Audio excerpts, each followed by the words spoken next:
શ્રી ટેમ્બલ પ્રાથમિક શાળા હું તમને દ્વીપકલ્પ વિશે સમજાવીશ. જે ભૂમિભાગની 3 બાજુ સમુદ્ર અને 1 બાજુ જમીન હોય તેને દ્વીપકલ્પ કહેવાય છે. ટાપુ વિશે સમજાવીશ.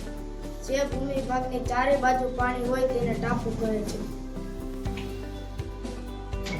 તમને આજે સંયોગી ભૂમિ વિશે સમજાવીશ. 2 જળ વિસ્તારને અલગ કરતી સાંકડી પટ્ટી એટલે સંયોગી ભૂમિ.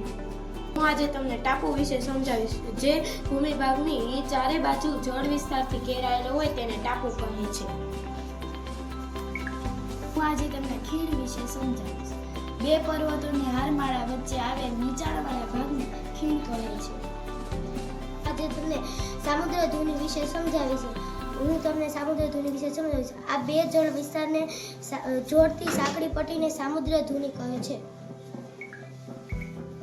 નમસ્તે, મારી શાળાનું નામ શ્રી ટેમ્બલ પ્રાથમિક શાળા છે. હું તમને આજે અખાત વિશે સમજાવીશ. જે જળ વિસ્તારની 3 બાજુએથી ભૂમિથી ઘેરાયેલ ભાગ હોય તેને અખાત કહે છે. જેમના ઉદાહરણ અખાત, ખંભાતનો અખાત અને કચ્છનો અખાત તેમનું શ્રેષ્ઠ ઉદાહરણ છે. જળભાગથી ઘેરાયેલો હોય તેને ભૂશી કહે છે. ભૂશીનું ઉદાહરણ કન્યાકુમારી ભારત અને કેપ ઓફ ગુડ હોપ. ઉપસાગર છે જે સામાન્ય રીતે જળભાગનો આંશિક ભાગ એટલે કે ઉપસાગર. તેમનું ઉદાહરણ ભારતમાં બંગાળનો ઉપસાગર આવેલ છે તેમનું શ્રેષ્ઠ ઉદાહરણ છે.